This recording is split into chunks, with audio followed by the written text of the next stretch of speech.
So, a con artist is someone who deceives another for personal gain. It's done in a way of trickery, making intentionally undeliverable promises when it sounds too good to be true, giving you something to persuade you into believing or trusting him, like a little money to hold you, or showing you all of his assets to encourage you, or charming you. But he'll never follow through with giving you what you came there for, like, I don't know, affordable living.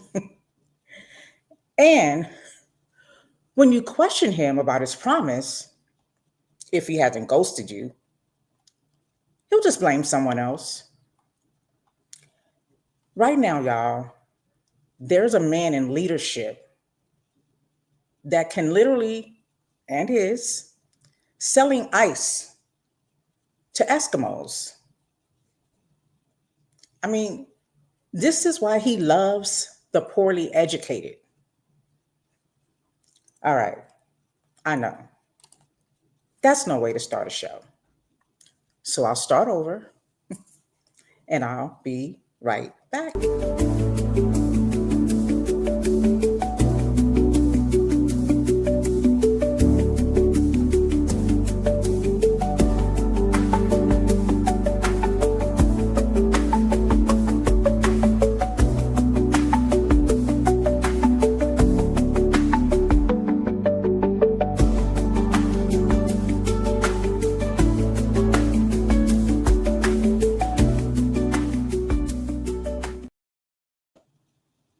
Well, hello, and welcome to In Your Ear Radio. I am your host, Latoya. As always, it is my pleasure to be present with you today on this gloomy Saturday. I mean, normally I don't get this glare in my glasses unless I'm doing it after dark. So this is weird. Like, I'm used to bright lights. I got a lot of windows and a lot of sunshine. But yeah, it's gloomy outside. We're getting like a threat of 1 inch of rain. I think it's maybe like 60 degrees Fahrenheit. Yeah, so it's a little different, but I'm not mad because it's boot season, baby. I'm about that boot life, right? So I don't mind switching it up. But I get it why, they call the fall and the winter time mostly cuffing season, because it kind of makes you want to get cozy, right? You want to cozy up to someone, and drink something, keep you warm, and just kind of, watch a movie or something, so I get it why they call it cuffing season, because the summertime you want to just go out and be outside. But yeah, I get it. So anyway, thank you for joining me. Your presence is my presence. So I'm very appreciative of all of you guys who are live on Facebook and on YouTube. And shout out to the first person that's in the chat. That would be my girl, Genuine Poise. She's is in the chat today saying, hey, sis, how are you? Thank you for joining me. So yeah, you guys get ready. We're going to have a conversation. We got a lot to talk about, catch up to, what's been going on since the last time we spoke. And, hopefully get your perspective as well. So while you guys are warming up and cozying up and, like my girl said, Netflixing and chilling, getting ready to Netflix and chill, because right now you're live with me, of course. I appreciate that. Let me go ahead and share this video to my group, which I do forget sometimes, but, chart it to my head and not my heart, child, not my heart. So let me go ahead and share this to my group. And doing that now. And turn my ringer down because y'all don't want to be hearing my phone go off while we in the middle of a live. No. So anyway, yeah, so we got a lot to get into, a lot to talk about. And I definitely want to get into it so that we can go on with the rest of our day and hopefully have some pleasant times with some good people. So that's what I'm looking forward to. Before we get started, I know last week I did a rant like I do every start of the show. This rant in particular, I mentioned Argentina and how the current president is giving 40 billion to Argentina, $40 billion of tax dollars to Argentina. I actually said 20 billion and I was corrected in my TikTok and I appreciate it, but it is 40 billion that has been allocated our tax dollars in the midst of, taking away SNAP and wanting to increase healthcare costs to taxpaying citizens, given 40 billion intended for Argentina for U.S. financial the U.S. financial rescue package.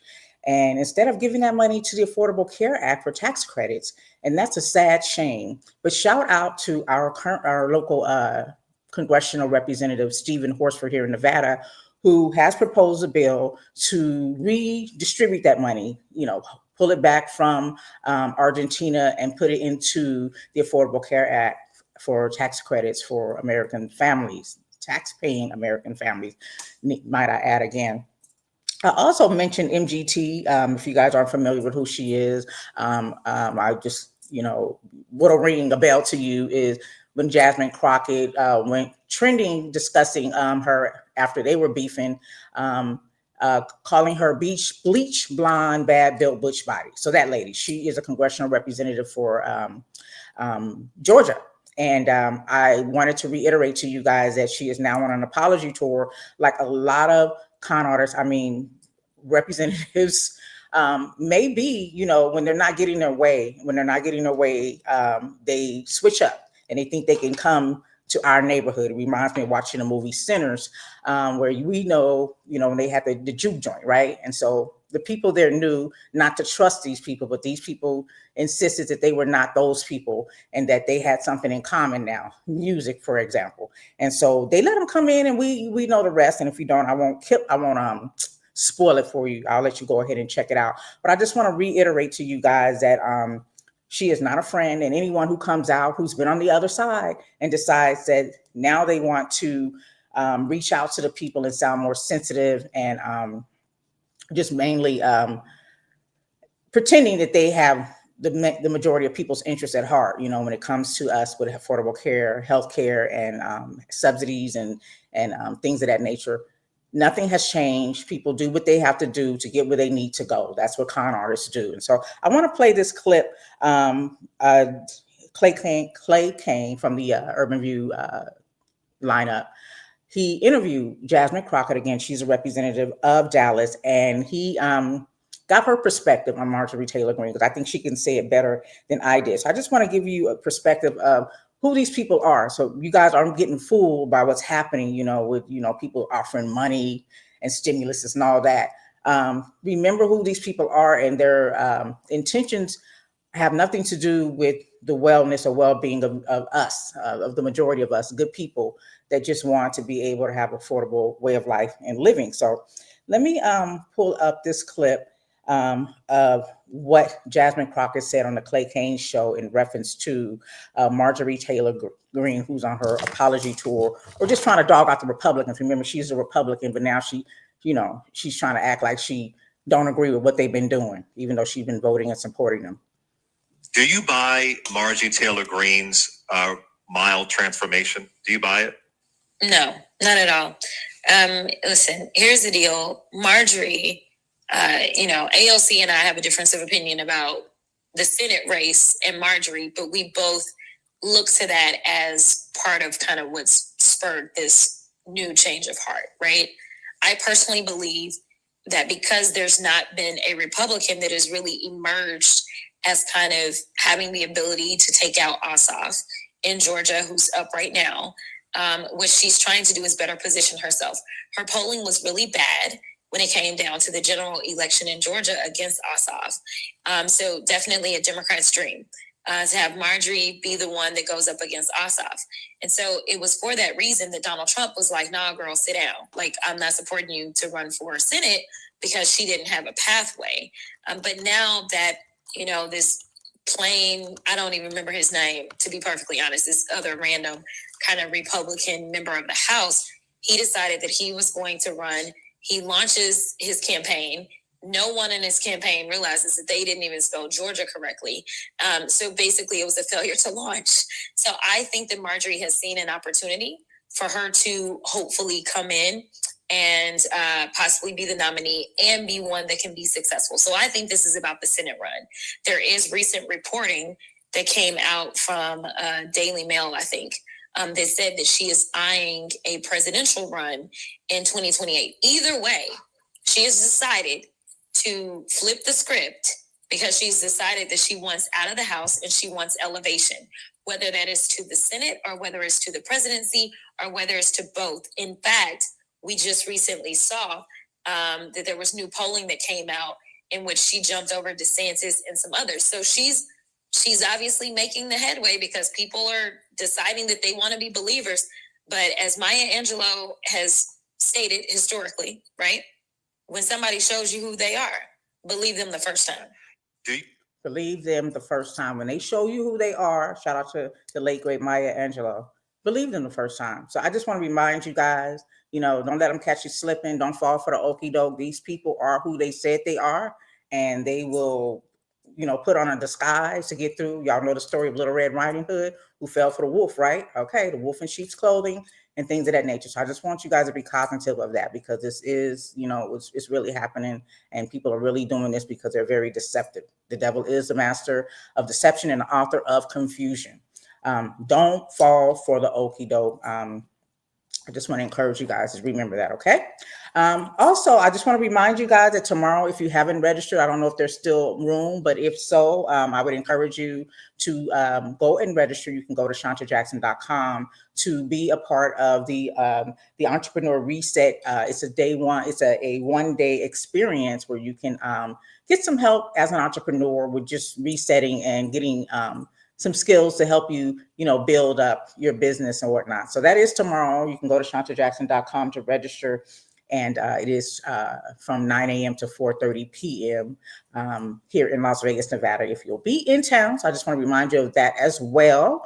And I also want to say happy Veterans Day. I know that day has passed. I got to enjoy a day off with pay. I know many people don't, but I did, and I'm appreciative of that.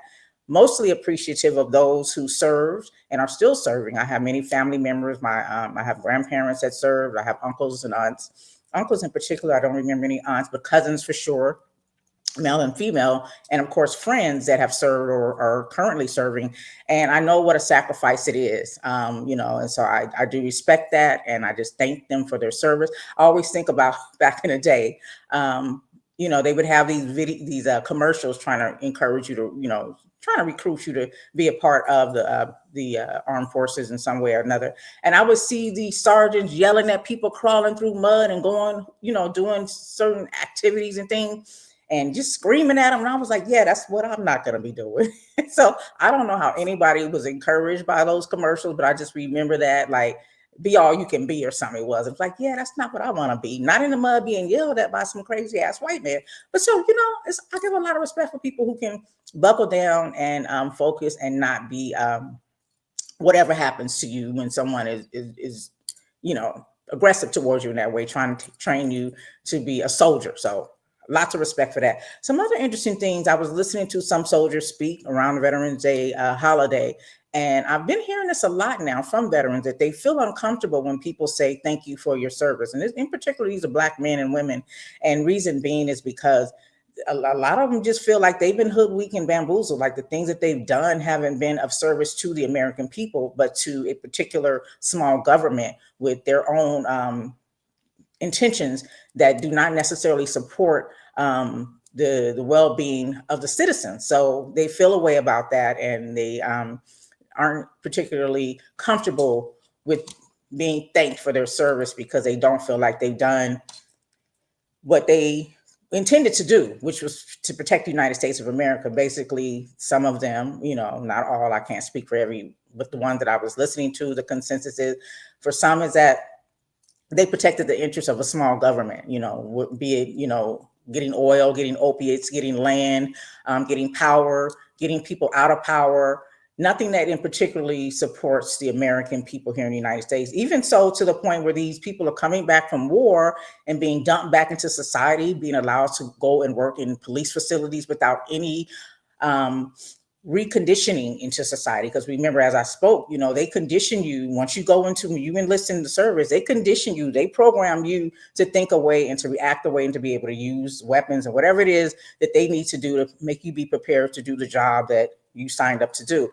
But when that's said and done, after you've left countries where you're just having a license to kill in some respects. In some respects, people are saving lives. They're feeding people and protecting land. But, when you've gone out and been in an aggressive environment and been in a totally different environment than what you're familiar with here in the United States, and being dumped back into society and allowed to be a correction officer, a police officer, work in positions where you actually have to carry a weapon or just interact with civilians and not have any re-entering programs. Shout out to the Obama administration who implemented that. The first lady, that was one of her missions, definitely centered around making sure that the military, the veterans, the people who made the military what it is, those who enlisted, got the health care that they needed, the mental health protections that they needed, and things of that nature. Even when people go to prison, when they are there for some time, once they're released, they have to go through a process. Some people go through halfway houses, but there's a process they go through. Now, they don't get counseling and all of that, but they don't just get dropped off. It's still a weaning off process, coming back into society. And you would think military veterans would have that same respect, but now they do, thanks again to the Obama administration. And, it's still to this day, 24 veterans die by suicide daily. So people are still struggling. They're not getting the help they need. They're not getting the attention that they need, considering everything that they go through being in the military. So I just wanted to, give recognition to that too. And just on the heels of that, still here, when we think about men and women who die by suicide in the Black community, Black men have a higher rate of dying by suicide compared to Black women.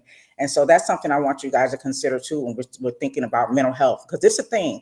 I think many of us may know someone who has died by suicide, and if we don't know anyone directly, we know someone who knows someone who has. And so it's a very, very sad experience to go through, and it is preventable, and it's just something that we have to keep talking about.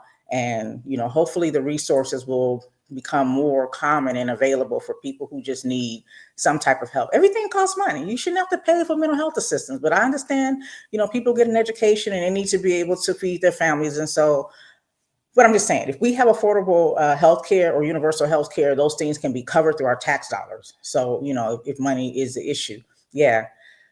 And even still, you have people that join the military for the most part. Name how many wealthy, well-off families have joined the military. There are some. I know there was a couple of football players who joined. People, but for overall, those people who join that are pretty much well-off are coming into this military as for legacy, right? But for the most part, most people who enter into the military are looking for income. They're looking for education, ways to pay for their college education, ways to pay for their living, their life with their family. They may have children or maybe want to get married and things of that nature and aren't able to get what the military will provide for them in the civilian world. So thinking of that, nearly, even with that fact that people come in poor because they're looking for income, these poor people remain poor, some in the military. Nearly 2 million families in the military are receiving some type of supplement. That includes SNAP. That's 1.3 million veterans are receiving SNAP. And again, a lot of people with mental health issues. So I don't understand how you do not have a livable wage when you're put in a position to fight for your country, but it is what it is. And I just wanted to bring recognition to that. But again, shouting out Stephen Horsford, who also, again, is our Nevada lawmaker here in the congressional seat, has introduced a legislative package that expands education opportunities for the military, for veterans, strengthens benefit oversight, and preserves the legacy of America's heroes. So again, these are things that you can propose to the administration, and hopefully they will be passed along, but we know a vote is needed. Majority votes are needed to pass these bills along. But again, I'm just glad he's doing the right thing for the people, especially here in Nevada. So shout out to Stephen Horsford again for supporting our military and also trying to get our money back, our tax dollars back from Argentina. That's 40 billion, y'all, 40 billion. Listen, I encourage everyone to get a passport too, and you can get one if you are you get SNAP benefits or you're low income, you're getting any type of subsidies. You may qualify for a fee waiver, because if you guys don't know, I think it's like $100 and some dollars, $150. I can't remember how much we pay for our passports. It's been a minute, but it's not cheap. So having a passport is a good thing. That means you can get out of here, if you need to get out of here, and I'm talking about out of the country. So so there is an eligibility for a fee waiver. Again, it's based on your income. And again, if you're getting Medicaid or SNAP, you may qualify. You just have to provide whatever documentation is necessary. And there is an application fee waiver for certain immigrant benefits, including the passport application, which is the most expensive part. And again, if your income is at or below 150% of the federal poverty guidelines, you may also be eligible for a fee waiver. Okay, so that's something to consider right now, you guys, for those who may still be struggling, have been laid off, federal workers, or, just not getting enough income. This is a time you can take advantage of some of these, benefits or resources that are available to you. Go to the U.S. Department of State website, or consult with the passport acceptance facility. So you can go to FedEx to get a passport. You can go, to the mailbox places and different places to get passports. But yeah, the official site is the U.S. Department of State website to get more information about that, and even to apply for your passport. It's not very hard to do at all. So has it been a year since some of us have boycotted Target? I haven't missed it. It has been, it's not so much of an inconvenience to me. It's very close to me in walking distance. But I remember, jumping on board when the pastor, Jamal Bryant, said, we're not going to Target anymore because they took away a lot of the diversity programs. I bought clothes that are made by Black business owners from Target, makeup, food, things of that nature. So when they took all that stuff away, it just really disappointed me, because Black History Month was a fun time for me to go buy T-shirts that were made by Black-owned businesses. But taking that away was no problem for me to take my dollars away from them. So has it been a year? I think it's been a year. I can't remember. I don't know if you guys can remember. But yeah, so we're continuing that. The profit is still down. They're mentioning the fact that they're trying to boost the profits by encouraging people to smile more. They're not saying they're going to bring diversity, equity, and inclusion back. They're just saying, we're going to just ask our workers to smile more. So yeah, smile for me. All right, shout out to Scarface. Okay. Anyway, the only thing that I really went there for, I even changed my pharmacy, because my pharmacy was located inside of Target, and I couldn't be caught slipping just even getting pharmacy medication. It was not in a Target affiliate.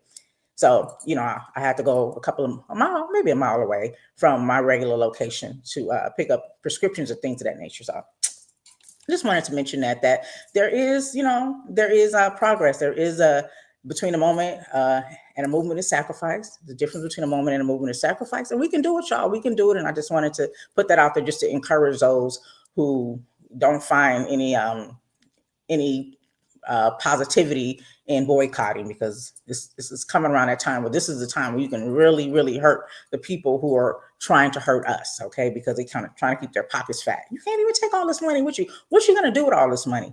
But anyway, happy birthday to all of the Scorpios. Listen, I had a list and now it's not here. I had a E40s on this list.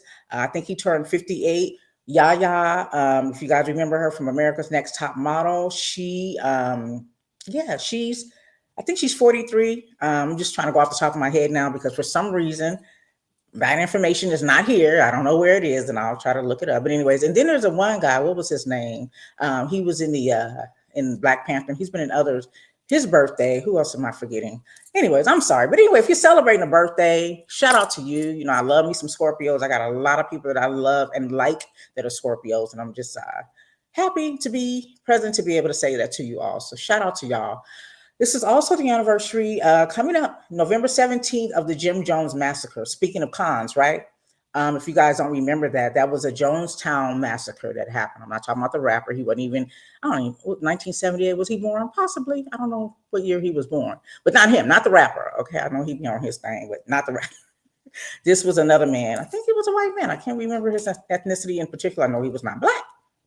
Anyway, the Jim Jones massacre, the Jonestown massacre, orchestrated by a cult leader by the name of Jim Jones, actually happened November 18th, forgive me. And that was in 1978, and resulted in the deaths of over 900 members of the People's Temple in a mass murder-suicide in Guyana, Africa. So if you guys don't remember that, he basically just pretty much conned people into believing that, they would have a better life with him. And it went so far as so people were giving their wives and their underage daughters to him for his own sexual pleasure, saying it was God's will. So he used Christianity or God to persuade people. And when you have the gift of gab, with being able to quote the Bible verbatim and use that to your advantage to persuade people who are looking for a way for inspiration. That's what he did to these people. And again, the con is there is no gold at the end of the pot, the bottom of the pot. There is no gold. And in fact, in this case, it was flavor aid. And a lot of people died because of that. And one of the things you hear people say a lot is like, oh, they drinking a Kool-Aid when you think about MAGAs and people who pretty much speak against their interests, support things that don't really support them. They say, oh, they drank the Kool-Aid, referencing the Jonestown massacre, where many people did, but it wasn't Kool-Aid, it was flavor aid. And for those who survived, some survivors say that, it is offensive to say that because a lot of them didn't willfully drink the flavor aid, which is what it was, not Kool-Aid.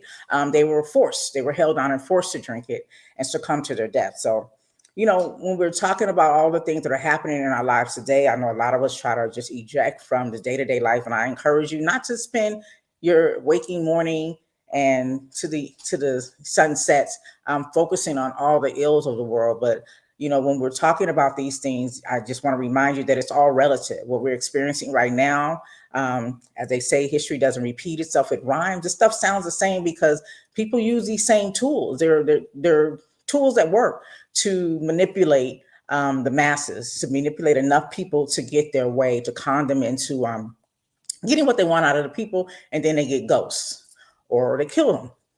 So November 18th, 900 lives were lost. That's men, women, and children succumbed to their death following Jim Jones. Okay, just real quick, Wendy Williams, if you guys don't remember, she's 61 now, right? So remember, was it like 3 years ago in 2022, she went under a court order guardianship. Talk show host, you guys, she was the one who was talking big mess about all the rappers trying to out people and all of that. So she was the queen of the gossip entertainment, I would say.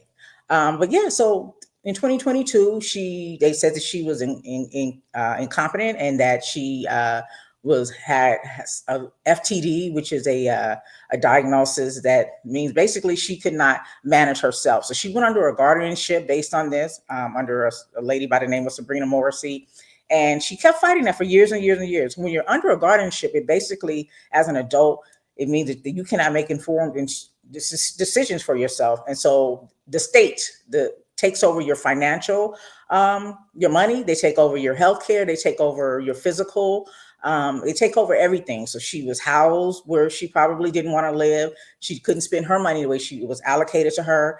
And they pretty much, give her what they think she needs medical wise to maintain. But now that's been turned around. So some doctor this year just decided that she's no longer that person. So just to let you guys know, we live in a creepy world where people can really just come in and just take over your life and take over everything.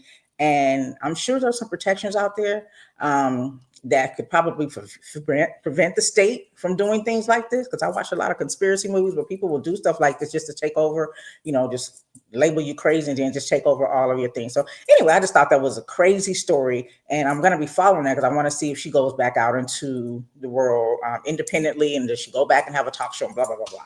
I'm interested if you're not. So anyway, this is a conversation I want to get into. We're going to get into the shutdown, this reopening, and I'm going to elaborate a lot on this. So I'm going to talk about a lot of the things associated with this. I'm going to focus on just the shutdown in itself, the reason we had the shutdown. So I have plenty of clips to help explain that.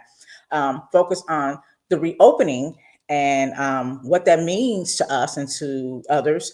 And I'll have clips to support that as well. And what do we do now? What's the takeaway from all of this? And how do you guys feel about it? Because, everybody's still, people have been set back because of this, right? Federal workers, people who are not getting their subsidies.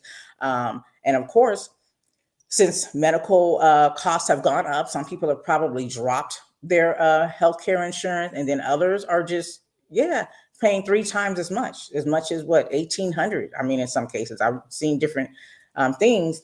People are paying a lot.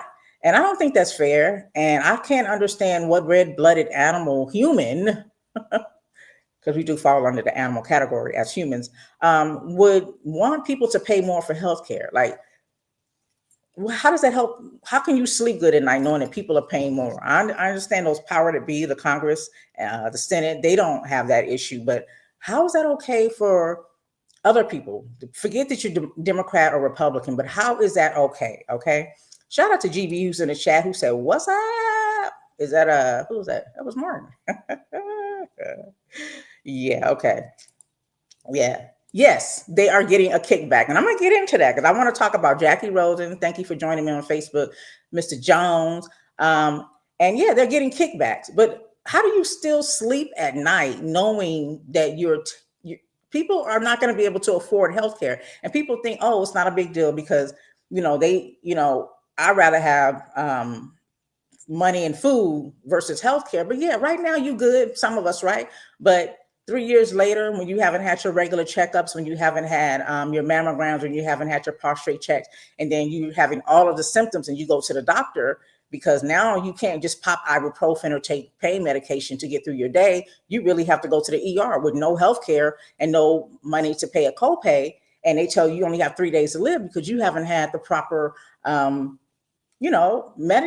medical coverage to be able to go see your doctor regularly in that way. So I want to ask the question to you guys, with people that are suffering through this, not getting all of their SNAP benefits right now, not being able to pay their bills, not being able to fill the refrigerator and things of that nature. With some of these people that are suffering are some of the people who actually did not vote. We know the largest voter demographic here in the United States is the non-voter, with over 90 million eligible voters not voting in 2024. Or maybe those who voted for the other people, the Trump administration, for the Republicans. Are you guys still open to helping them, helping them, support them, or are you being petty? And I don't want to just use that loosely because some people are standing on principle and I'm not judging that, but are you saying no, live in the mess that you made, or are you still open to helping them out? And here's a clip. I'm going to play this clip. This is I was listening to the Karen Hunter show, and there was a guy. She played a clip actually of a man who had a sister who reached out to him asking for help because of the shutdown. And so I'm going to play his what he had to say about her reaching out to him. He sounded like he was a white guy, but I'm not really sure. But let me just play this and then get your perspective as well. All of my friends and anybody who knows the truth and lives in reality, my sister just called me for some money. She voted for this fucking guy, right? She voted for this guy. I said, well, why? What do you need money for? Well, stuff isn't working out. Things aren't working out so well. I said, you have a master's degree. You have a fucking master's degree. She's like, it's a doctorate. I'm like, a doctorate? I said, well, what's the issue? Well, some of the benefits that I usually get, they haven't come through. So, well, what about the money mom and dad gave you?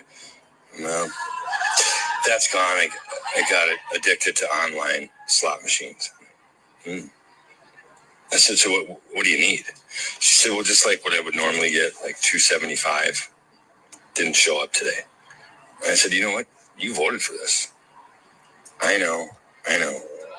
I said, but why? She never gave me an answer. None of them can give you an answer, right? Their answer is always, well, Kamala wasn't. I couldn't vote for Kamala. Why couldn't you vote for Kamala? Why couldn't you vote for a woman who is, elected by the greatest state in our country twice to be the attorney general, and then elected by the greatest state in our country to be a senator? Why? I mean, this guy's done nothing but destroy people. She's like, well, he believes in Jesus. And I hung up right there. And I'm telling you, you should all do the same fucking thing. Hang up on your friends and family. These motherfuckers asked for this. Go out and help people who need it the most. Go out and help people that are getting fucked over, whether it's people from fucking Mexico, fucking Central, South America. Go out and help them. Because those are the people I see every fucking day. Getting up, taking their kids to school, going to work, coming home at 6 p.m., tired as shit, paying their bills, going to church on Sunday, waving to me. When they cook out, they invite me over. Those are the people I'm going to help. The people that, yeah, if there is Jesus, if there is a God, truly follow the teachings of Jesus Christ. So, bye-bye. Okay. What do y'all think? What do y'all think? Should he help his sister out, or should he let her suffer? Is that wrong? Is that Jesus-like? Is that Christ-like? What do you think? And I do want to make a note that, for the people he did mention, possibly some immigrants, speaking of people from another country or whatnot, keep in mind, you guys, that non-citizens cannot vote in federal, in most state and local elections, and in no federal elections. So when you're saying, oh, you're looking at a person a certain kind of way and saying, well, you didn't vote, or you voted for this person, keep in mind that immigrants, if you're not a citizen, a U.S. citizen, you cannot vote in a federal election. In only 3 states, I want to say, and plus D.C., that's Maryland, California, and I think Vermont. Those are the only 3 states, and again, including DC, where you can vote state and locally, not being a U.S. citizen. But if you're not a U.S. citizen, you cannot vote. So just considering that, putting that into the equation. So according to the Pew Research Center, there are over 25 million people living in the United States. This is in 2020, who were not U.S. citizens. This included approximately 12 million permanent residents living in the U.S. with legal permission, as well as 2 million temporary residents visiting the U.S. for a period of time as students, tourists, foreign workers, foreign officials, et cetera, et cetera. So there are a lot of people who would probably vote their interest. Can't really say, statistics showed in 2024 that a lot of, people Mexican people did not really vote their interests per se, especially men. When I say that, I mean just the fact that, they pretty much voted to support themselves being gaffled up and racially profiled and sent out of the country without due process, along with taking away some of the subsidies and benefits needed, to maintain, because again, we live in a country where the price of everything goes up except for your income in most cases. So what do you guys think? Are you supporting people? Are you are you supporting people who didn't vote your way? And this is also one of my favorite clips. Listening to Plies, who had something to say about it as well. I don't know. I really want to hear what you guys think. Do you have a change of heart for people, or do you separate politics? And I'm putting up air quotes because, to me, what's happening to us, even though it's put into a political pot, it is our lives that they're voting on and not voting on, okay, or against. It's not just politics. Politics are used. Politics is the distribution of resources, but it's our tax dollars that they're distributing and allocating. They're sitting around a round table, the Congress, the legislators, the Senate, they're all sitting around and making decisions, the president, on our lives and how to distribute our money, our resources. So that's the political part of it. But it comes down to humanity when we talk about, we're going to take away food, we're going to take away healthcare, we're going to take away, affordable education, the cost of living, things of that nature. That's not political. It's just people in political arenas are allowed to make those decisions. So I think that needs to be understood as well. So I know some people say, well, I don't get involved in politics and I'm not going to let politics separate me, but I kind of feel a way. And I think for me, it just depends on who it is.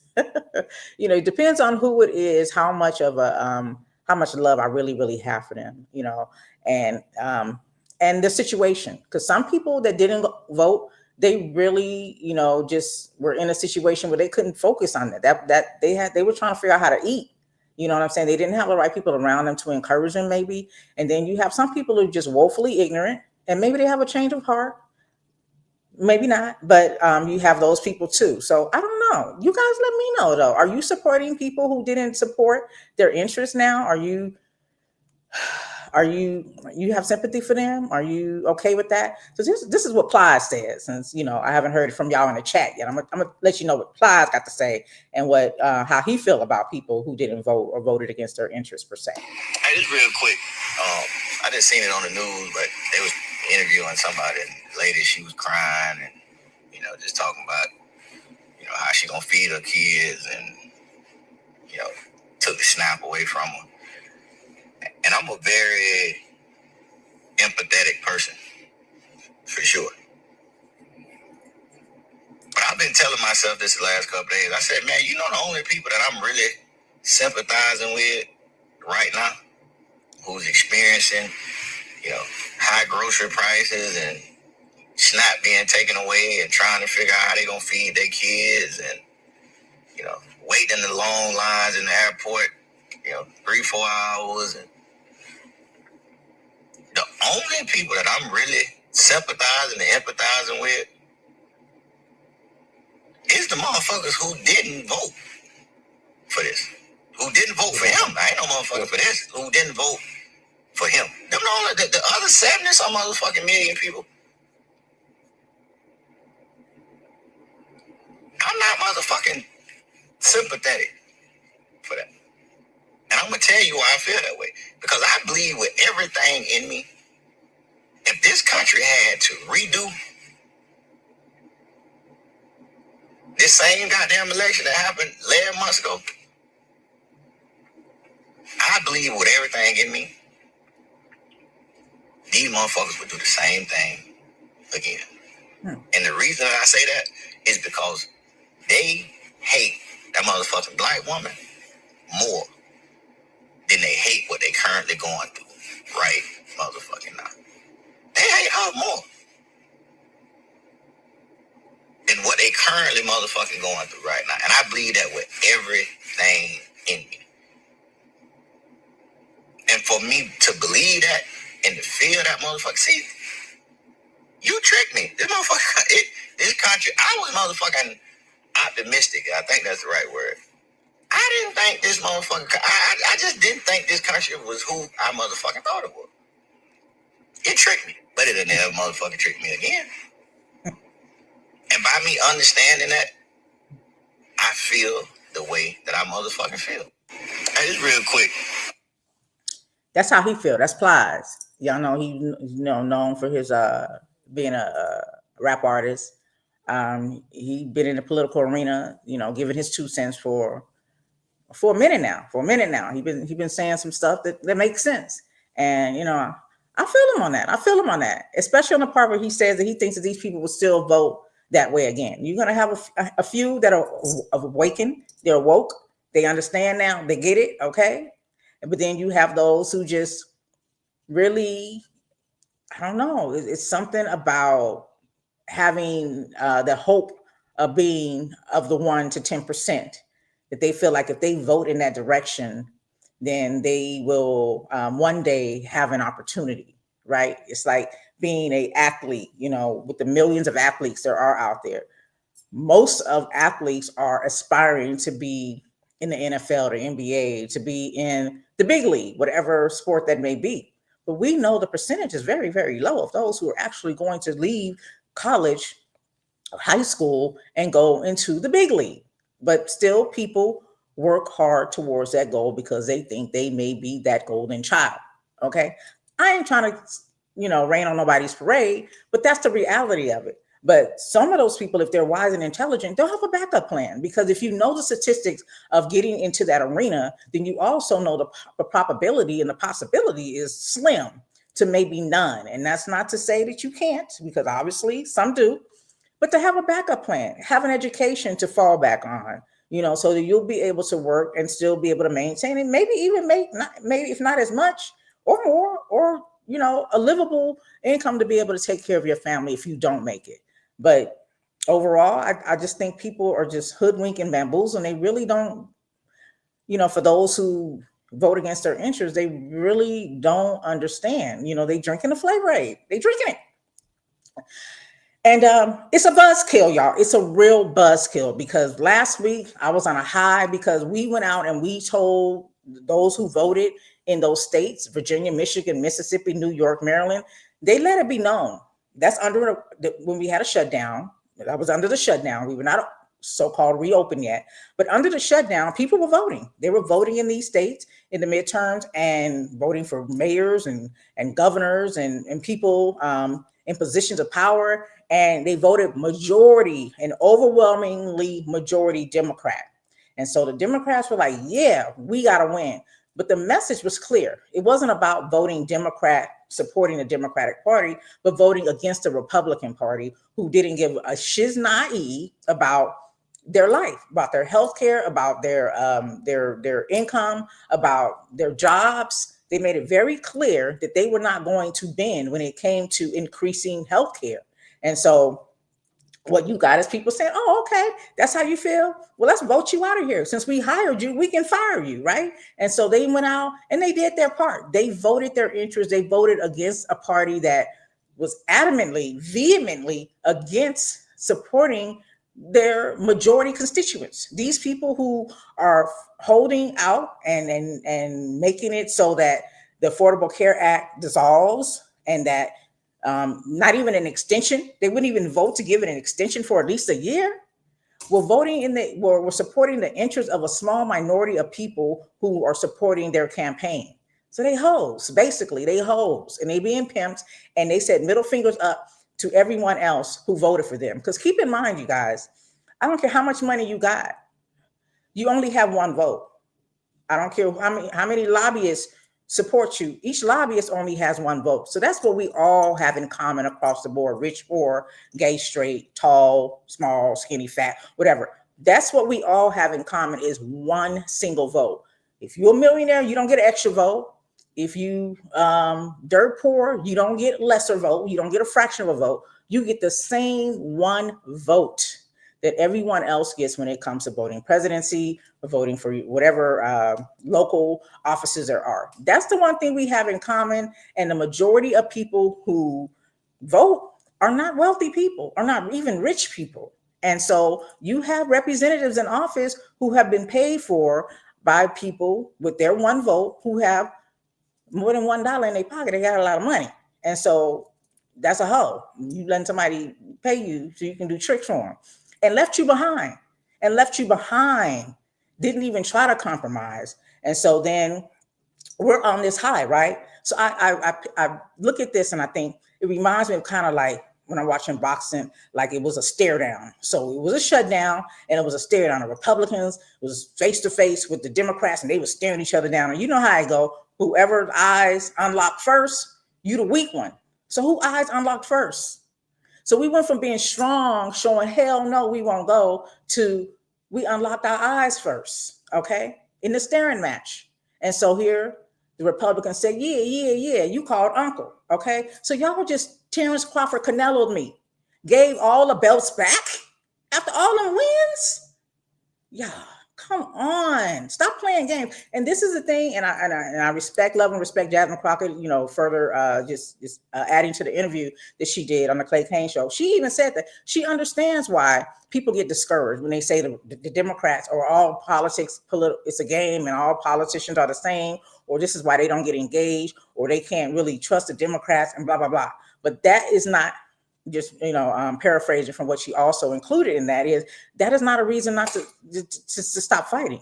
You have to still fight. Yeah, you got some holes. You got some bad actors, but that doesn't mean you throw in the towel. You don't just give up. You know and understand that you got some people in here, 8 people, and in mathematics is something I've mentioned before. 8 equals build or destroy. So ironically, they determined whether we were going to build or destroy. And they destroyed a lot of people's hope. They destroyed a lot of people's momentum. They destroyed the strength that we were building, right? The strength that we were building, saying, hell no, we understand that we need our health care. And we understand that we're not, we also understand that we need our federal jobs. We also understand that we need our income, but we are not going to let y'all take away our health care. For the healthy people, that's no big deal. But think about people who have parents at home right now that need their Medicaid, who need Medicare, who are dependent on their family being able to pay whatever out-of-pocket costs there are.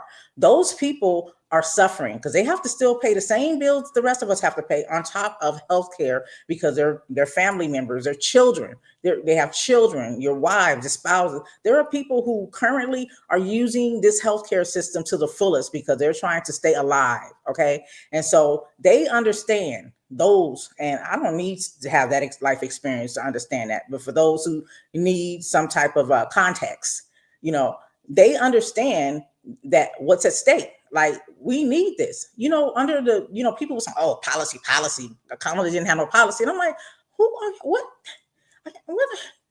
I heard the woman say that she was going to implement, part of the healthcare program was to make it affordable for people who needed home health care, for them to be at home. Because a lot of times people have to work, but they can't also pay for a nurse to come in and things of that nature. Like, she talked about all the kitchen table issues that affect day-to-day people whose lives are really being affected. But you have a current president who wants to dismantle anything that this Black man did under his 2-term presidency, Barack Obama. And so he doesn't care that it's affecting not only his constituents, because people that supported him were mainly affected. Red states are the most affected by these subsidies being cut, by the costs being increased. Their hospitals are going away in rural communities. The majority of states that have the greatest amount of what are we calling this? Subsidies or needs are red states. Ironically, you would think Republicans want smaller government. They want people to pull themselves up by the bootstrap. They don't want our tax dollars to go to helping or supplement other people's income. And so people vote for that, right? A majority of people in certain states voted for that. In Mississippi, it's a red state. The majority of people voted in the interest of cutting these things, basically, because they feel like maybe one day they won't need it. So we'll just keep on hoping and wishing and voting and let them know we support them. Okay. West Virginia, a red state. Arkansas, red state. New Mexico, Louisiana, Kentucky, Alabama, Oklahoma, South Carolina, Tennessee, North Carolina, Georgia. These are all red states who have the highest percentage rates of poverty. How does that work? Republicans, what are y'all feeding these people? You cons? You're con artists. You're cons, okay? You're cons. And we just self-sabotage. And I'm saying we not including me, but I can't even say they're we, because again, that's another thing. There's a lot of rhetoric when we talk about, and language is important, right? 8 people voted with the Republicans. 7 of those were supposedly Democrats. They could have been infiltrators, y'all. We have people that infiltrate the military. They come in like they are all-American people, patriotic, but really they are against anything that is not them. They come in and infiltrate. You have KKK members that infiltrate the policing department. So you see, that's why the high rate of the high rate of police brutality against Black men and women done by the way of white police officers, because these people have infiltrated. They hated you off top. So now they're in a position of power and they have free reign with the weapon. Okay, they have a license to kill. Well, maybe these 7 Democrats infiltrated. Maybe they're not really Democrats per se. Okay, we've seen that. We've seen people actually go into a party, have their people, and I'll just use Democrats for an example, have Democrats vote them in, and then they switch parties. They throw away the whole their constituents' vote. They took their vote and threw it in the trash, balled it up and did a who on them. You know what I'm saying? So we understand that. And once we know that 7 people and 1 independent, and that's the other thing about independence. I understand that because I like to be a registered independent, but that makes it a little bit more difficult for me to vote my interest or to move the needle in the midterms, because sometimes, for example, with the independents, maybe there's a handful of independents in the House. One of them voted with the Republicans and one of them voted with the Democrats. Okay. So they're not powerful enough. They don't have enough numbers to be able to push the agenda. Otherwise, I would be 100% independent, but I kind of have the strategy. It's a strategy for me. It's not about parties. It's about my interests. But it's a buzzkill. You get these people in here and now everybody say, oh, the Democrats. No, 7 Democrats. 7 Democrats. And again, these may just be infiltrators. For example, you had 2 of my representatives, Senate women, that's Jackie Rosen and Catherine, 2 of the senators here, both voted to support the Republicans to reopen the government. And it's Cortez Masto. I'm sorry, I said Kathy. Cortez and Jackie Rosen both voted to add to that 7 Democratic votes to increase healthcare. to not extend subsidies to the just tax-paying citizens. They said no. And there were different reasons given that, basically they tried to, put it on the people and say that, well, people were suffering. Jackie flat out just said it, that tourism was being affected, right? That people weren't traveling because y'all's president kept coming with it, right? Y'all still, it's 40 days. Y'all still ain't folded. Okay, I'm gonna take SNAP away. Oh, y'all still ain't folded. Oh, okay. I'm gonna take the airline, the aviation people away, the TSA workers away. He was gonna keep going. He was gonna keep going because that is what bullies do. That's what extortionists do. And yeah, and so they went in and got nothing for their vote. They just folded. And again, they said, like I said, Jackie flat out came out and said that tourism was down. And then people came out and said, hey, this woman is actually she has a vested interest in the airline industry. She has a vested interest in the airline industry. And Cortez, she basically just said she voted yes after not joining a handful of Democratic senators in the 14 previous votes in the support of the Republicans' plan to reopen the government. She said expired health care tax credits were a sticking point and even clashed with Nevada Republican Governor Joe Lombardo after he wrote a letter urging her to vote with other Democrats, including Senator Catherine. So actually, this was Jackie who said this because he's saying including Senator Jackie Cortez Masto, in reopening the federal government. So yeah, I might have my senators mixed up, and I don't think I do. I think that's a typo. But these two senators, one is saying that they were, influenced by the governor, the Nevada governor, Joe Lombardo, and the other is saying that it was an issue because of the airline industry, the tourism, and things of that nature. And so then what was brought up is the fact that Jackie actually has a vested interest in the airline industry, and that she, I want to go back, I want to read. Again, I don't know what happened. This is so frustrating when you have notes and then the information, for some reason, I don't know, the devil is a liar, but it disappeared, y'all. But she owned a company and she sold it. She had an airline company and she sold the company in April. So another company acquired it, basically. So I'm not sure if she's still affiliated, but there is a website you can go to learn more about all of the representatives as to who their donors are. Financially. I'm looking for that title as well. This is so weird that key information is not in front of me that I took the time to put down, but I'm going to find it. But so there's a website you can go to and it'll give you the information on what these, your political representative, where they're getting their money from, who are their donors. Yeah, this is so weird that I can't find it now. So weird. I cannot believe it's literally edited. Very strange. Open Secrets. It's there. It's still there. All right. No conspiracy here. Okay. So Open Secrets website to learn more about any representative, who their donors are. Open Secrets website to learn more. So shout out to Marmac, who's in the chat, who's adding to the conversation on YouTube. He says, I think most don't believe in the American government, so they got out of politics and chose not to vote.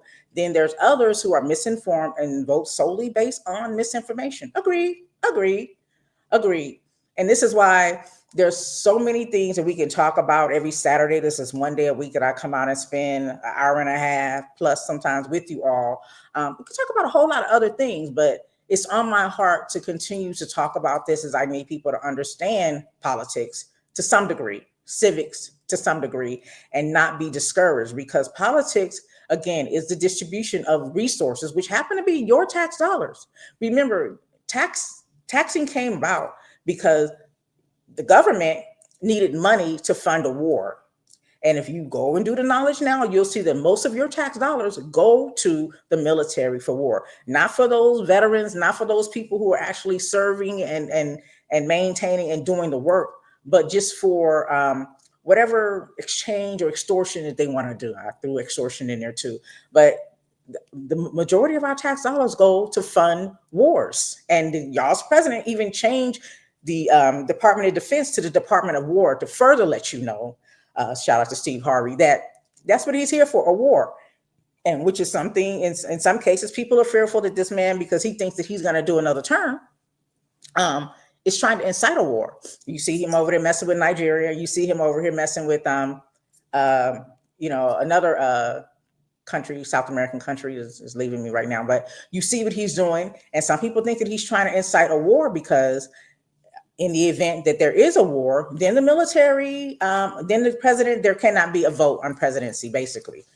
So that's what he's trying to do. That's what some people think he's trying to do. And I get it, that if you don't believe in the American government, are you paying taxes? Are you stopping at red lights? Are you putting your kids in public schools? Or are you off the grid? Are you with the Amish? Venezuela, thank you so much. Venezuela, he's trying to incite war with the Venezuelan government. So that is what some people believe, that he's doing this to incite a war, which would make it for him to be able to remain in presidency and continue all the damage he's doing under the guise of Project 2025. But if you're contributing to this government's organization and then saying that you don't believe in it, then why are you contributing to it? Why are you letting them do that to you with no Vaseline? You know what I mean? We have so much power. We are the majority when it comes to us as citizens compared to those who pay top dollar, a small minority, 1 to 10% of those who are considered rich or wealthy. We are way more than them. So if you don't believe in government, are those same people? Because some of those people who say they don't believe in government are getting government subsidies. Those people who say they don't vote are getting government subsidies. Put their kids in government-run schools. Drive on government-run streets. Get on government-run railways. Call government-run police. You know what I'm saying? So it's kind of like a contradiction. And that just lets me know, just to add to the second part of what you're saying, Marmac, is that they are misinformed. They don't understand, because what I'm saying is, if you're saying that you don't believe in government, then maybe you also don't understand what government is. And once you get that and you have an understanding, and then you understand your power, and that it's all a strategy. It's all strategy. And again, we have bad actors. I mean, you think about Malcolm X. They have people infiltrate. There are people who infiltrate everything, right? So you have Malcolm X, you have the Black Panther Party. These are good people trying to make a difference in the world. But you had infiltrators, people that smiled in their face, shook their hands, ate dinner with their families, rubbed their wives' bellies, but were plotting against them to get them arrested or giving intel to people that wanted to take them down. It's going to be there. And once you understand that, you just have to accept that. But that doesn't mean you just lay down and just take it.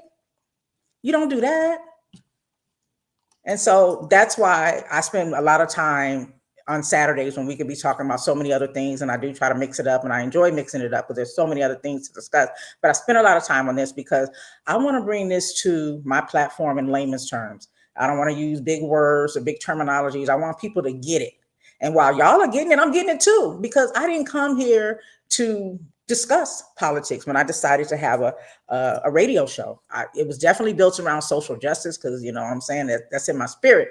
But once I started talking about police brutality and different things that are healthcare and disproportionate things that are happening in the Black community, it all came back to the political arena.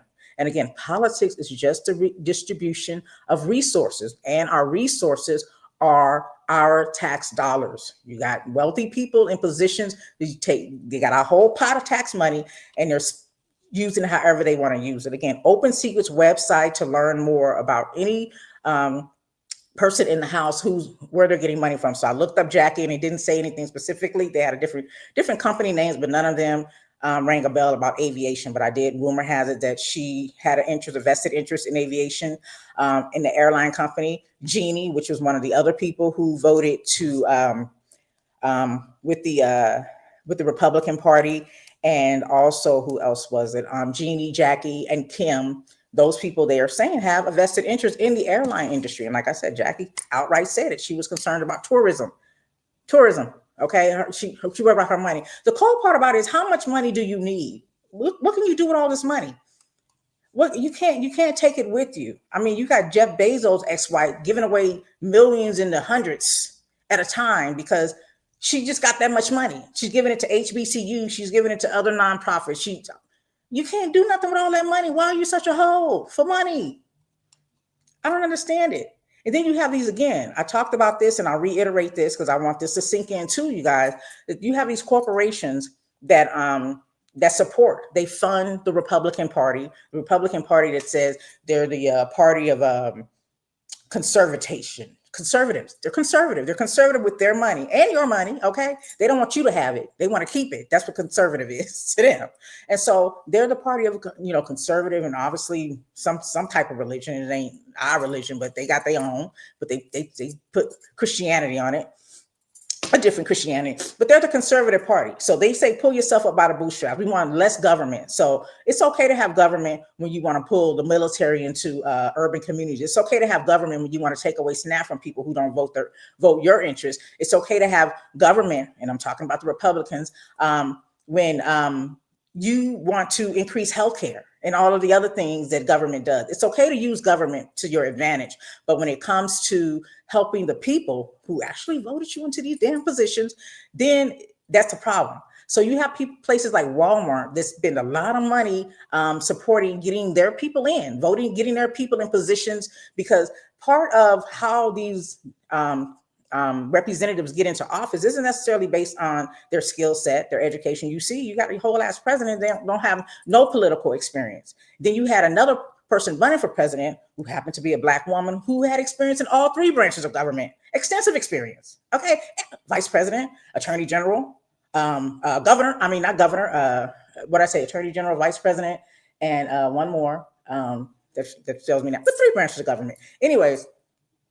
So we know that's not the issue, but what it is these big companies, they give all this money, right? So all this money allows them to get on TV and flood the TV with commercials. Think about it. You got some whack ass rappers out here. You got some whack ass singers out here, but they are so popular. Why? Because somebody has poured a lot of money into the distribution. They have poured a lot of money into putting them in front of people. So at some point, people understand the psychology of people. You can condition people to like something. Like I see something on social media and, to buy, and I'll look at it. I'm not interested, but they didn't show it. Now it's coming up all the time to after a while I'm going, oh, they dropped the price. I'll get it. Don't need it. Don't want it, but it's a good deal. So they understand the psychology of conditioning people. So all this money is being poured into people that they have a vested interest in to go into these positions and do what they want them to do, be it give them land, developmental land, be able to poison the food more without any regulations, to be able to charge more for healthcare. When diabetic medication is $1, they want to charge you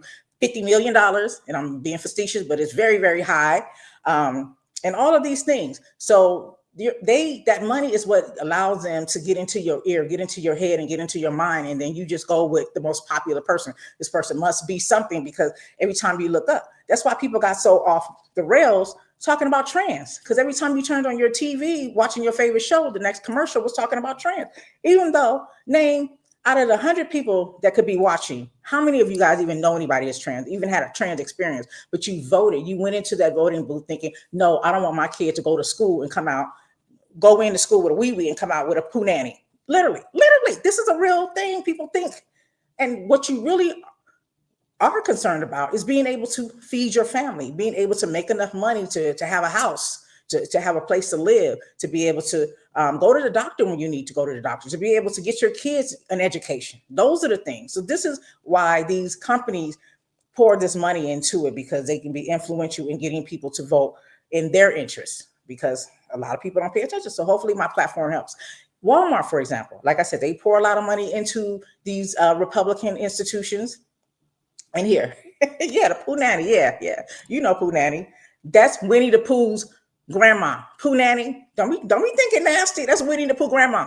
That's Winnie the Pooh's nanny. So even with Walmart, again, just gave you the background, pull yourself up by your bootstraps. When people go, and I learned this recently, when people go and get these jobs, you know how you go to new hire and you get the whole application thing and the orientation, they actually give you information on getting SNAP.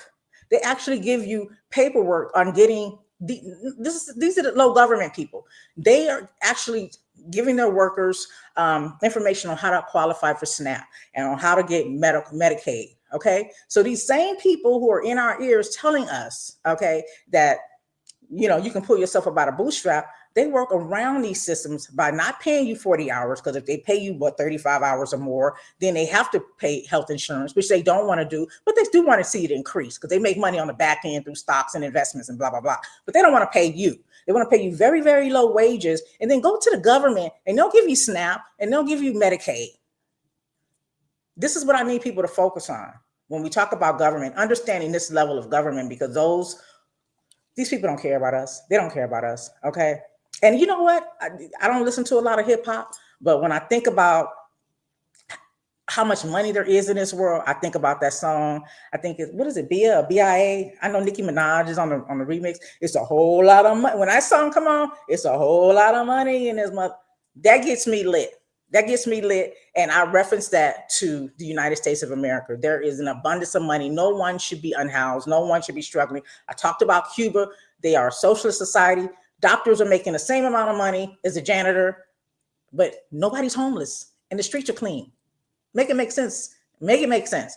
But here we have greedy ass people who do not want to see us succeed. They want us to be oppressed and they want to just keep taking from us. Okay. They want to keep taking from us. So we have people in positions of power who don't give a damn about us. And just to even explain to you even more as to what has happened with this whole, what are we calling this? Reopening of the government, people folding.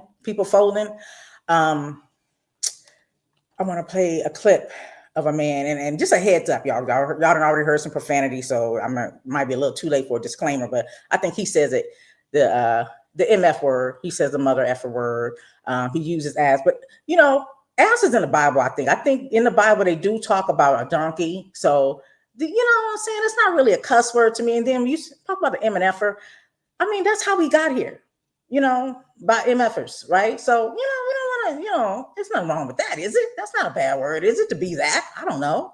But yeah, I think the only real cuss word that you're going to hear in this clip is when he uses the word dumb, because that's an abomination to be dumb. There's no need to be dumb. There is no need to be dumb. Information is too easily accessible. So that's the only cuss word I heard. So that's all I'm going to say. So I'm going to play this clip, and this gentleman explains more so of what happened with this whole shutdown and what the Democrats really did to us, those 7 who voted and the 1 independent, what they did, how they folded, and he explains it in layman's terms. Remember, that's what I'm here to do. So let me get him up so he can explain to you what I'm trying to say. This is what I'm trying to say. It's only 2 people who are allowed to be in a fucking relationship.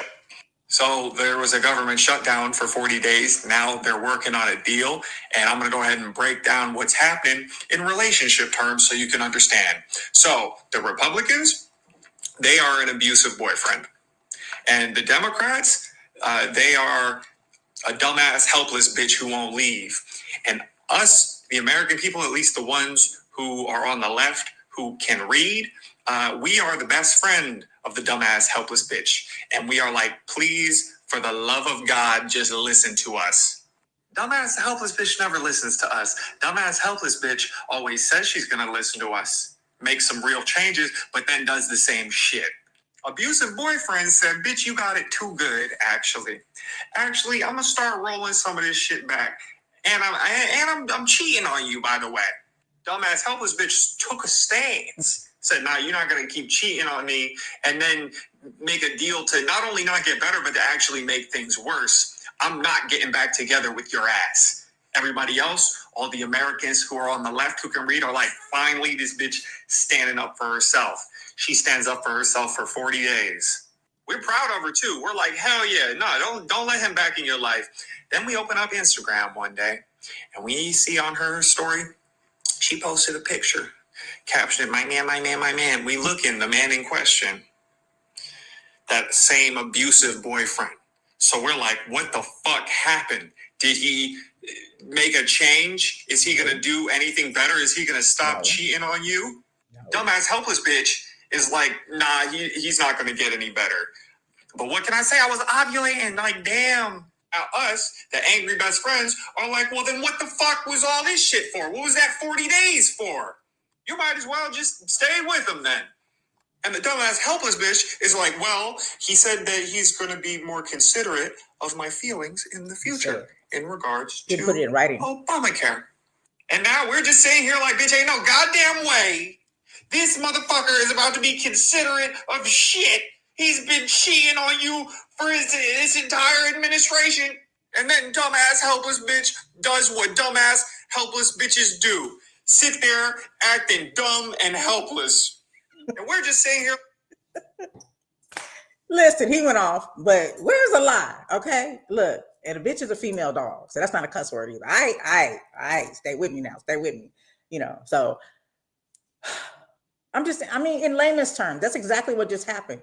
You just took them back with I might be. No promise, nothing in ink, nothing to hold them to. Because you're wedded to what? Your money? You wedded to money? Stacey Abrams, she said she had some powerful things to say too. She was trying to she did run for governor in Georgia. Unfortunately, she didn't win. The struggle with getting, especially a Black woman, into positions of power is cold. You know what I'm saying? People will have our best interest. If you stop looking at the skin tone and just close your eyes and listen to what she's saying, you'll probably get a better perception, a better understanding on who to vote for versus looking at somebody's skin and letting that be the determining factor. That's why I say dumb is a real cuss word in here. But this is Stacey Abrams, and she's talking about, what I say, why wouldn't you want everybody to have universal health care? There's a whole lot of money in this mother. It's enough to go around. Why do y'all got to take everything away? And let me tell y'all something. Prior to 1973, health insurance companies were not for profit, okay? It didn't go into being for profit because health insurance was put into effect because they needed people to be healthy. If you think about the wars that were taking place and things that have happened, they needed people to be able to even SNAP. Those kind of things were implemented, and it wasn't for Black people, it was for white people because, we weren't even eligible for that for years to come. We had to get the Civil Rights Act to be able to be eligible for food stamps and welfare. But these things were put into effect because they needed healthy, strong people to fight their wars, per se. If you go back and just do the history and just pull it all together. But it wasn't until 1973 when Nixon did a personal favor for his friend and campaign financier, Edgar Kaiser, then president and chairman of the Kaiser Permanente Corporation. Nixon signed into law the Health Maintenance Organization Act of 1973, in which medical insurance agencies, hospitals, clinics, and even doctors could begin functioning as for-profit business entities instead of the service organizations they were intended to be. So again, they were service organizations. They were there to help the people, and now they needed to help the greedy ass people that just couldn't get enough of money. They just couldn't get enough of money. So, and more history. Insurance was actually implemented, even though we didn't benefit. I just told you we didn't get to take advantage of a lot of these things. Insurance was actually implemented again for the white man, for white people who during slavery, if they had an ill person enslaved, they didn't want to pay. You know what I'm saying? They didn't want to pay to get this person well. They needed them back in the fields.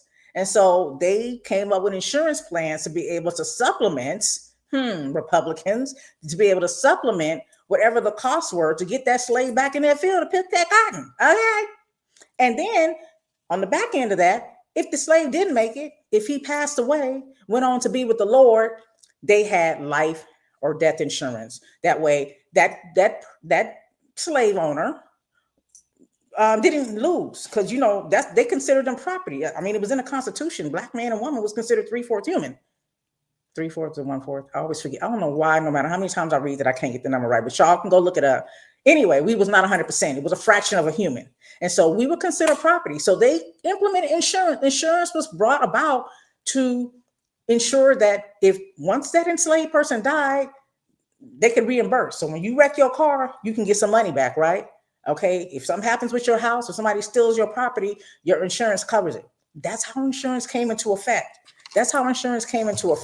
So it's always been it's wild out here. But I want y'all to hear Stacey Abrams and what she has to say in reference to this and what we can do. Because I want to get into that too before we get up out of here. What we can do on our end. Last night, 8 Democrats voted to invoke cloture, the first step towards ending the Republican government shutdown. In regular times, this show of performative pragmatism might be heralded, but these are not regular times. America is undergoing an authoritarian overthrow. This is a battle between the type of government we have, a democracy that responds to the needs of the people, or the government they want, a tyrannical consolidation of power where Americans are pawns to be sacrificed. Republicans have been very clear.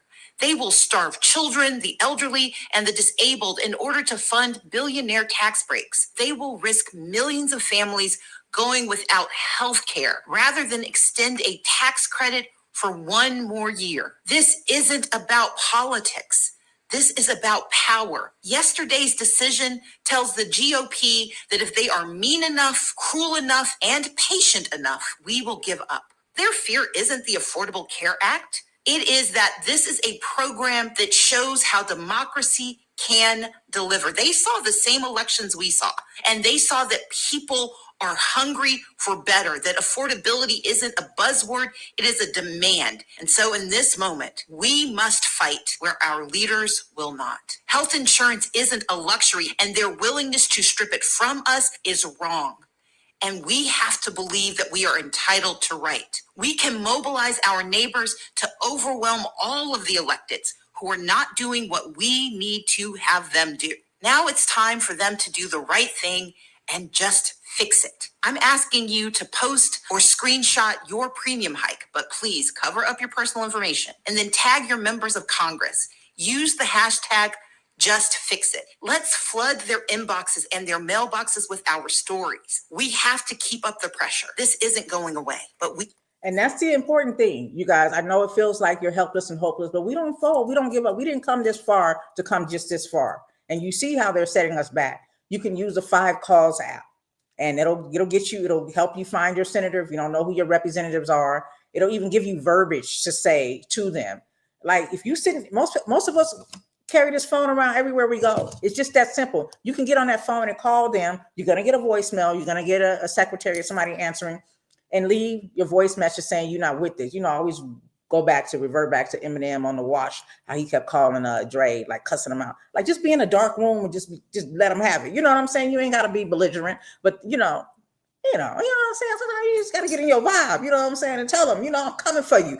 And so just, the squeaky wheel gets the oil. So the more people that are calling in, they're going to say, oh my God, it's going to be rough for us to get any votes to maintain these seats. And they want these seats because their money is their Lord and Savior. They don't want to get out of these seats.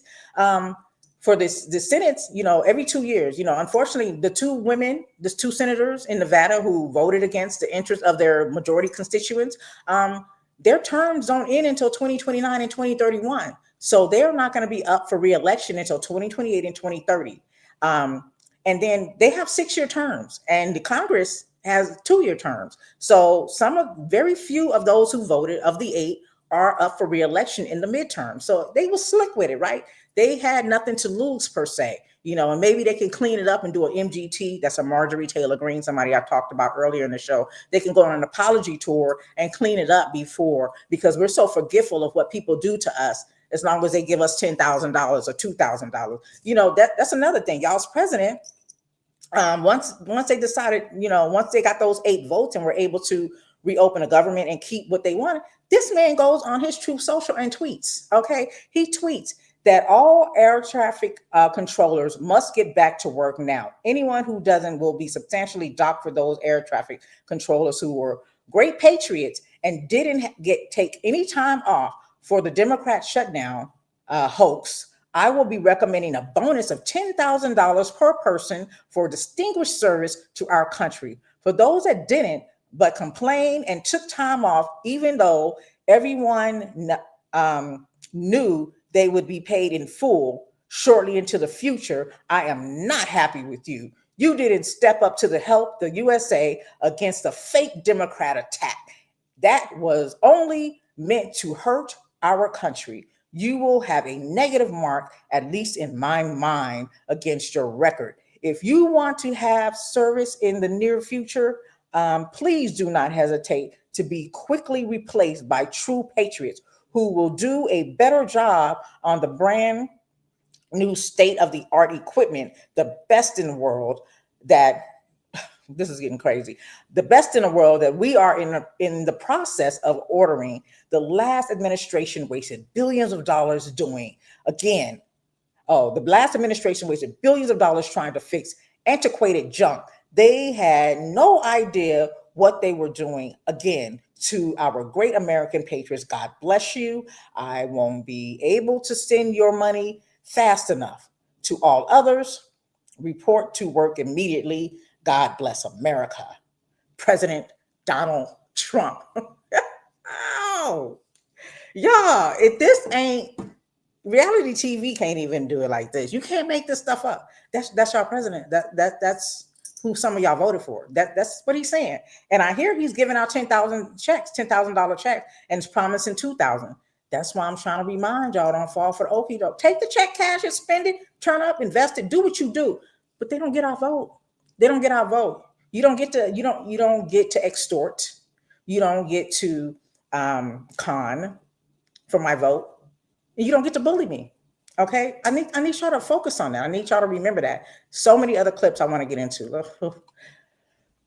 Here's another thing, you guys. And it's a grade 8 again. 8 people voted to include it in this bill that they were trying not to get passed, that the shutdown was all about. They've put in some extra stuff, right? So now they're wanting to give $500,000 to those who were named as part of an investigation. This is for the January 6th investigation. And I'm just going to let someone else explain it really quick.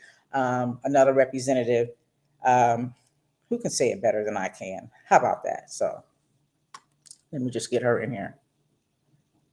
To step outside the House floor. The Senate budget bill that we're debating now has a corrupt provision which allows $500,000 payday for 8 senators who were investigated for their role in Trump's efforts to subvert the results of the 2020 presidential election. Senate Republicans snuck this provision into the bill. The provision, which is retroactive to 2022, allows any, quote, U.S. senator, end quote, not any citizen, mind you, not even any member of Congress, but, quote, any senator, U.S. senator, to receive $500,000 from the taxpayers if the Department of Justice subpoenas their phone records without giving them notice. And then, to add insult to injury, an extra $500,000 if DOJ seeks a lawful non-disclosure order from a federal judge. Now, who are these 8 senators that will benefit from this corrupt provision? Senator Lindsey Graham, Senator Marsha Blackburn, Bill Hagerty, Josh Hawley, Dan Sullivan, Ron Johnson, Cynthia Loomis, and yes, our very own Tommy Tuberville. No matter what you think about the rest of the spending bill, I think we can all agree that this is unacceptable to be snuck into a spending bill that reopens government, a provision as corrupt as this. Why would we vote for a bill that has this provision in it? And according to many, it was snuck in by none other than Senate Leader Thune. This is corruption in plain sight, and we should not take it. I'm voting no, but I'm. And they need us. Again, you can use the 5 Calls app to contact your senator, any representative, not just your, because your representative might be doing the right thing. You might need to call others that are not in other states that are not necessarily representing you, but their vote matters. You can use the 5 Calls app. It's 5 CALLS app to reach out. You can go to your governor website, senate.gov. You can go there to find out who your people are and contact them. And again, get in that dark room and do an M&M on them from the wash. You know what I'm saying? Let them know. Yeah, we need to. With all this going on, y'all's president had 2 parties. Excuse me. He had 2 parties during this shutdown when people were unemployed, didn't have work. All that he said, people that didn't go to work probably didn't have money for daycare, probably didn't have money for gas. I can't understand it. This man he was throwing parties during the shutdown where people were struggling. They were without. He threw 2 ballroom parties at the White House. And, it just trips me up because I remember when the Ukrainian president, who's still at war against the Russians right now, came to the White House trying to get money to help continue the fight to save his country against Russia, who's trying to take it, from, someone that y'all's president loves and respects. That person's trying to take it from, take Ukraine, the Russian president. And he came in with a T-shirt. Every time I've seen this Ukrainian president present, he's had on some little army style colored T-shirt or military style colored T-shirt. And they had the nerves. All of these uneducated, underqualified, they the DEI hires, to be honest. Didn't earn it. Okay, we're asking him, out of all things you could be talking about, they were asking this man, why didn't he have a suit on? Okay. They asked this man why he didn't have a suit on, and he looking like these motherfuckers. I was like, I felt for him. Like, this man is not wearing a suit. He told them, because my country's at war. Like, this is what you do when your country needs you. You represent and you stand up and you show that we are in solidarity. No, y'all, our president, this man who's, I ain't claiming him, I take that back. But this man who's running the country right now is having parties while people are starving. And the Ukrainian president won't even put a suit on. He at war. But this is what we dealing with. And who invented the suit anyway? Like, what's all this suit stuff?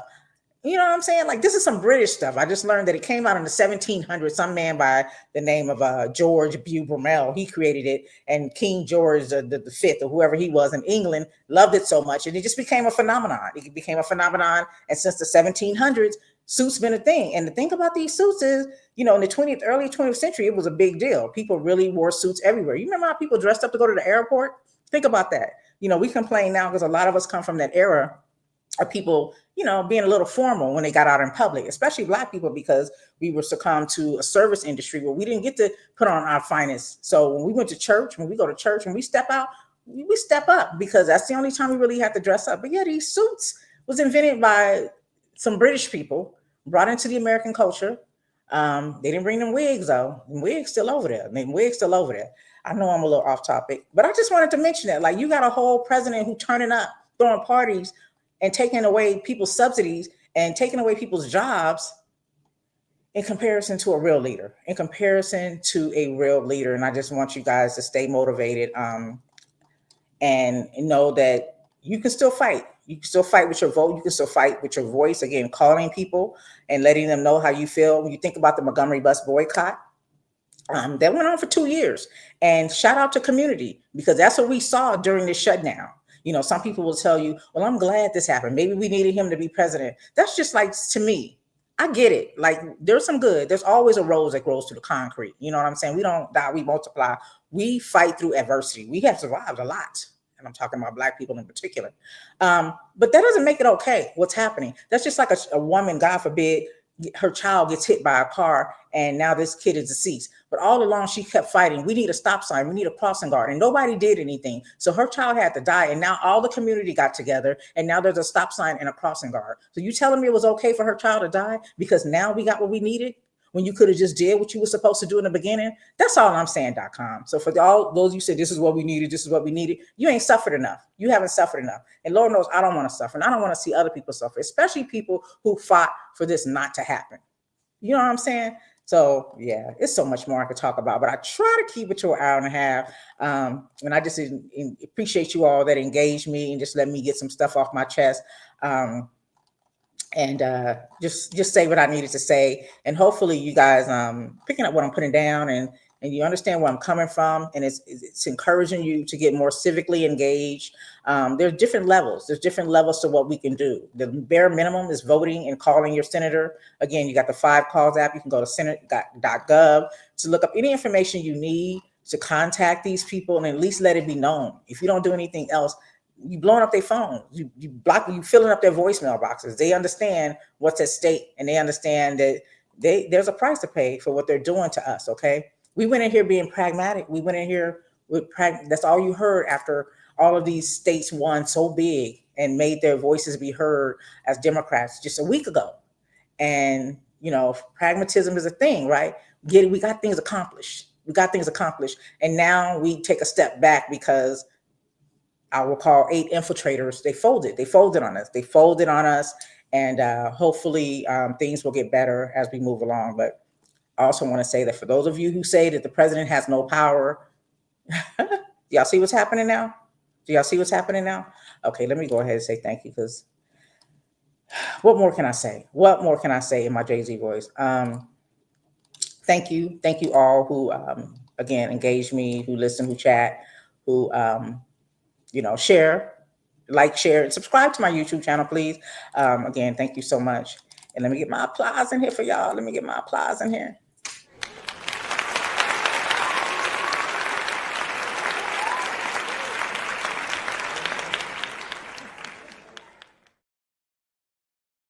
It's always a pleasure. I hope you enjoy the rest of your evening. For those of you who are watching the replay on another day, I hope that you're enjoying your day and your evening as well. I will be back next Saturday, and we'll catch up. All right. Love and respect.